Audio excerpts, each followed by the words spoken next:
Spatial disorientation of an aviator is the inability to determine angle, altitude or speed. It is most critical at night or in poor weather, when there is no visible horizon.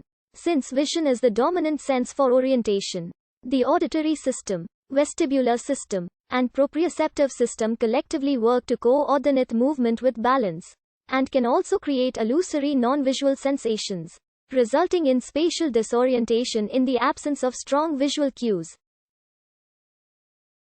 Spatial orientation in flight is difficult to achieve because numerous sensory stimuli vary in magnitude, direction, and frequency. Any differences or discrepancies between visual, vestibular, and proprioceptive sensory inputs result in a sensory mismatch that can produce illusions and lead to spatial disorientation. The visual sense is considered to be the largest contributor to orientation. While testing an early turn and slip indicator devised by his friend Elmer Sperry in 1918, United States Army Air Corps pilot William Ocker entered a graveyard spiral while flying through clouds without visual references. The turn indicator showed he was in a turn, but his sensors told him he was in level flight. Emerging from the clouds, Ocker was able to recover from the dive. In 1926, Ocker was subjected to a Burani chair equilibrium test by Dr. David A. Myers at Crissy Field. The resulting duplication of the somatogyral illusion he had experienced and a subsequent retest, which he passed using the turn indicator, led him to develop and champion instrumented flight. Sperry would go on to invent the gyro compass and attitude indicator, both of which were being tested by 1938 with Lieutenant Carl Crane. Ocker published the instructional text Blind Flying in Theory and Practice in 1932.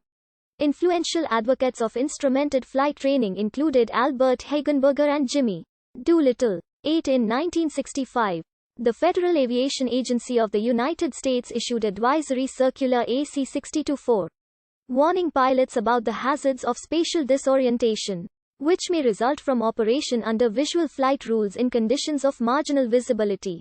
A new version of the advisory was issued in 1983 as AC 62-4A, defining spatial disorientation as the inability to tell which way is up. Statistics show that between 5% and 10% of all general aviation accidents can be attributed to spatial disorientation, 90% of which are fatal. Spatial DNG force-induced loss of consciousness are two of the most common causes of death from human factors in military aviation. A study on the prevalence of spatial disorientation incidents concluded that, if a pilot flies long enough, there is no chance that she will escape experiencing at least one episode of. Looked at another way, pilots can be considered to be in one of two groups: those who have been disorientated, and those who will be. Quote, 2. There are 4 physiologic systems that interact to allow humans to orient themselves in space. Vision is the dominant sense for orientation, but the vestibular system, proprioceptive system and auditory system also play a role. Spatial orientation is the ability to maintain body orientation and posture in relation to the surrounding environment at rest and during motion. Humans have evolved to maintain spatial orientation on the ground. Good spatial orientation on the ground relies on the use of visual, auditory, vestibular, and proprioceptive sensory information. Changes in linear acceleration, angular acceleration, and gravity are detected by the vestibular system and the proprioceptive receptors, and then compared in the brain with visual information.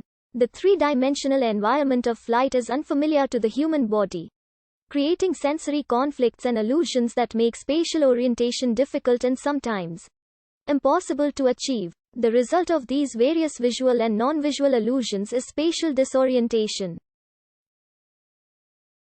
Various models have been developed to yield quantitative predictions of disorientation associated with known aircraft accelerations. The vestibular system detects linear and angular acceleration using specialized organs in the inner ear. Linear accelerations are detected by the otolith organs, while angular accelerations are detected by the semicircular canals.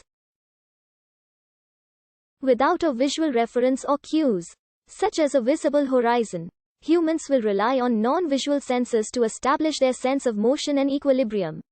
During the abnormal acceleratory environment of flight, the vestibular and proprioceptive systems can be misled, resulting in spatial disorientation. When an aircraft is maneuvering, inertial forces can be created by changes in vehicle speed.